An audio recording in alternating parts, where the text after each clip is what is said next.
High বন্ধুরা, কেমন আছো তোমরা সকলে? আশা করি তোমরা সবাই খুব ভালো আছো। চলে এসেছি আবার তোমাদের সামনে শুভ বিবাহ এই সিরিয়ালের গল্পটা নিয়ে। তোমাদের সামনে আজকে তুলে ধরবো 15 জুলাই, মানে হচ্ছে 15ই জুলাই এর শুভ বিবাহ সিরিয়ালে কি হলো।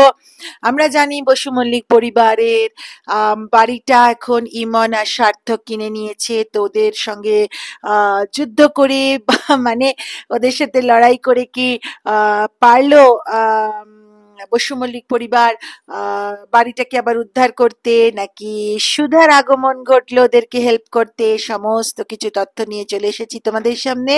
তো চলো, welcome and welcome back to my channel serial update with Rinka.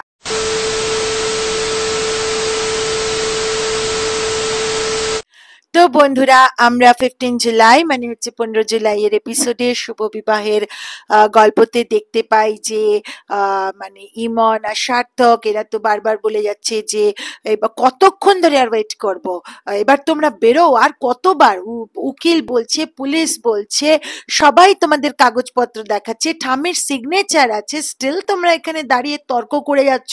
কতক্ষণ? এবার বেরো তোমরা, এবার বেরো তোমরা। কিন্তু কেউ কিছুতেই যেতে রাজি নয়, সমানে বলে যাচ্ছে যে না, আমরা যাব না। ঠাম্মি বলছে না, এটা আমার বাড়ি, আমি কিছুতেই যাব না। তো তখন আর কি মানে আমাদের যিনি হালকা করে মানে ঠাম্মির ছোট ছেলে, ছোট খোকা, উনি বলছেন যে না, তোমাদের তো এবার বেরোতেই হবে। হালকা করে তোমাদের তো এবার একটু একটু যাই, মানে বাড়িটা খালি করতে হবে। তো সকলে তখন খুব মানে চমক পেয়ে যায়, বলে কি হলো জিনিসটা তোমাদের মানে? তোমরা তাহলে কি করবে? তোমাদের মানে বুঝলাম না, তা তুমি কি হবে? তো তখন ওই ছোট কাকা বলছে যে না না, আসলে আমার সাথে ইমনের তো একটা অন্য রিলেশন, তাই জন্য আমি থাকবো, আমি অনিমেষকে দেখিয়ে বলে অনিমেষ থাকবে। তো তখন সকলে বলছে, তখন সকলে আরো চমকে গেল। সকলে বলছে যে কি ব্যাপার, তার মানে তোমরা জানতে? আর মিনওয়াইল এদিকে আবার ইমনকে এই ছোট খোকা জিজ্ঞেস করে যে, মানে ঠাম্মির ছোট খোকা অনিমেষের বাবা, যে তার মানে কি, কি আমি কি ভুল বললাম ইমন? কি আমি থাকতে পারবো? তো বলে নিশ্চয়ই নিশ্চয়ই, কেন থাকতে পারবেন না? তো যাই হোক, তো যে সকলে মানে খুবই চমকে গেল যে অনিমেষ আর এই অনিমেষের বাবা সবটাই জানতো। আর এবার ওরাই পথে বসিয়েছে। তেজ তো প্রচন্ড ভাবে রেগে গেল। তেজ বলল, দেখ তোর সমস্ত দোষ আমরা মানে ক্ষমা করে দিয়ে আবার বসু মল্লিক পরিবারে তোকে জায়গা দিয়েছি, আর তুই আমাদের মানলি না, এটা করলি। তো তখন অনিমেষ বলছে, কি কেন করব না রে বল?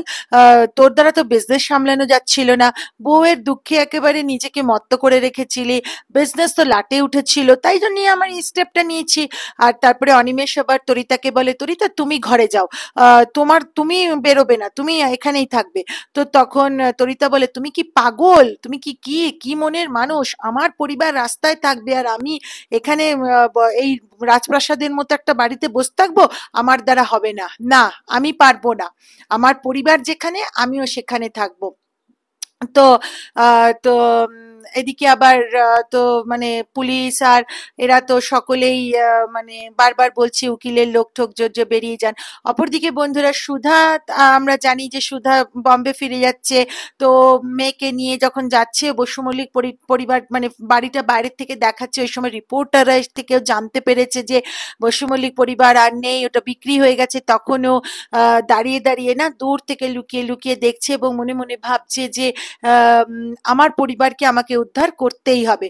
তো প্রীতম বাবু আসে সামনে এবং প্রীতম বাবু এসে বলে, আপনি যদি এখন যান তাহলে কিন্তু খুব বিপদ হবে। আপনাকে লোকে যে আপনি যে আপনার অতীতটাকে ছাড়িয়ে নতুন ভাবে আবার বাঁচতে চেয়েছেন, সেটা কিন্তু আর হবে না, লোকে আপনাকে জেনে যাবে আপনার আসল পরিচয়।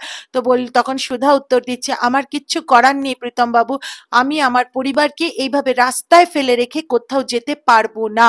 আর এদিকে আবার আমাদের আহ তরিও কিন্তু মানে সুধার মেয়ে, সেও যেতে চায় হিরো আঙ্কেলকে বাঁচাতে।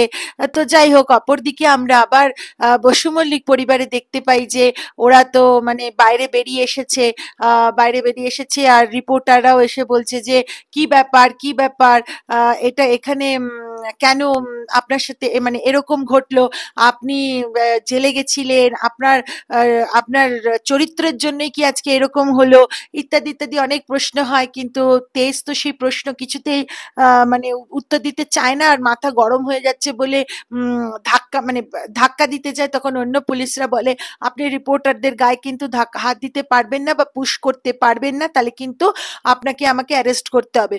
তো তখন আশুতোষ বলে আপনি রিপোর্টারদের সামলান, আমি তেজকে সামলাচ্ছি। তো যাই হোক, এই তো হলো। এবার এই সমস্ত দৃশ্য কিন্তু দূর থেকে আমাদের সুধা দেখছে এবং মনে মনে ভাবছে যে আমাকে উদ্ধার করতেই হবে এবং কে এই কাণ্ডটা ঘটিয়েছে সেটাও আমাকে দেখতে হবে। তো যাই হোক বন্ধুরা, আমরা তারপর দেখি সন্ধে হয়ে এসছে এবং একটি মন্দিরের সামনে বসু মল্লিক পরিবার আর কি রয়েছে, আর মানে বসে রয়েছে। আর তখন সমুদ্র একটু খাবার নিয়ে এসছে, জল নিয়ে এসছে, কিন্তু আমাদের এ বলে দিল, মানে ঠাম্মি বলে দিয়েছে যে না, আমরা কিছুতে আমি আমি এক ফোঁটা জলও মুখে দিতে পারবো না।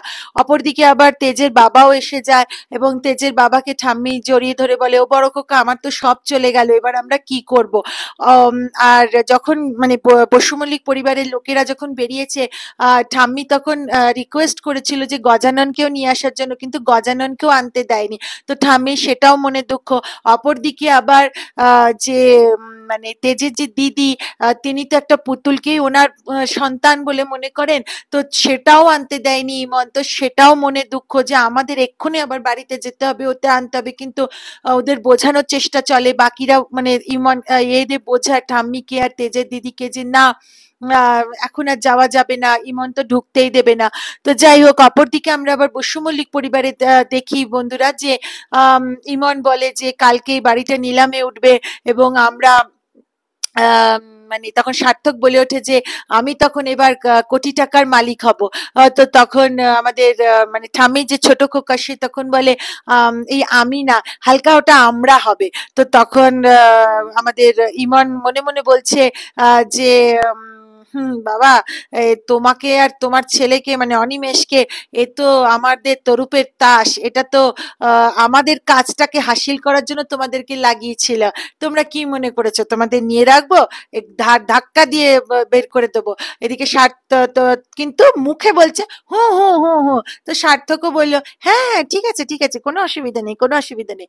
তো এদিকে আবার সার্থক বলছে শোনো, তোমার যদি আমাদের সাথেই থাকতে হয়, আমাদের একসাথেই ওই টাকার মালিকানা হতে হয়, সবকিছু হতে, একটা কাজ করো। আমি তো প্রচন্ড টায়ার্ড, সকাল থেকে এ করছি, প্লাস কিছুদিন ধরেও কাজগুলো করে যাচ্ছিলাম, একটু পাটা টিপে দাও তো। তখন আমাদের ছোট খোকা বলছে সে কি কথা বলো সার্থক, হালকা আমাকে পা টিপতে হবে? বলছে হ্যাঁ।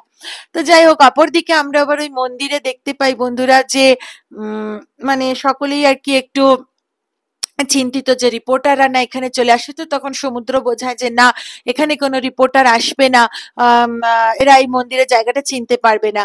আর তারপরেই আমরা দেখতে পাই বন্ধুরা আমাদের সুধার আগমন ঘটে এবং সুধা ওখানে গিয়ে বলে যে তোমরা চলো আচার্য পরিবারে, আমি তোমাদের নিয়ে যাব।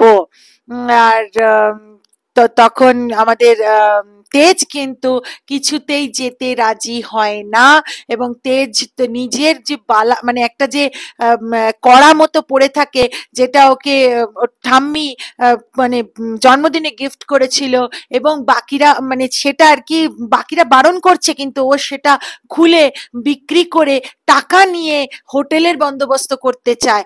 তো কিছুতেই যেতে চায় না সুধার সাথে। বলছে মিস রুক্মিণী, আপনি কেন কেন এসছেন, আপনি, আপনার কোনো সাহায্য আমরা নেব না। তো তখন ও মানে সুধা হরফে রুক্মিণী, ও আর কি বলছে যে আপনি বন্ধ করুন ওইসব হাতের থেকে খোলা, আমি তো বলছি আপনি চলুন আচার্য পরিবারে। তো কিছুতেই তো তেজ রাজি নয় এবং তেজ পরিষ্কার বলে দেয় যে যদি কেউ যেতে রাজি হয় তা যেতে পারো, আমি তো কিছুতেই, যেখানে রুক্মিণী সেনগুপ্ত থাকবে আমি সেখানে কোনো মতেই থাকবো না। তো এটাই ছিল হচ্ছে আজকের মানে 15 জুলাই 15 জুলাই এর সুধা মানে শুভ বিবাহ সিরিয়ালের গল্পটা বন্ধুরা। আর আগামী পর্বে আমরা দেখতে পাবো সুধা সমানেই বলে যাচ্ছে আচার্য পরিবারে যেতে থাকতে বোঝাতে এবং সুধা আশ্বাস দিচ্ছে যে ও চেষ্টা করবে বাড়িটাকে আবার ফিরিয়ে দিতে। তো এটাই ছিল আগামী পর্বটাও বন্ধুরা, যেটা আমরা 16ই জুলাই মানে 16 জুলাইয়ে দেখতে পারবো। তো বন্ধুরা, আশা করি ভিডিওটা তোমাদের ভালো লেগেছে। ভিডিওটা ভালো লেগে থাকলে লাইক, শেয়ার আর কমেন্ট করে দিও। চ্যানেলটা সাবস্ক্রাইব করতে ভুলো না কিন্তু। চলো তাহলে বন্ধুরা, দেখা হবে একটা পরবর্তী ভিডিওতে। ততদিনের জন্য টাটা, ভালো থেকো বন্ধুরা।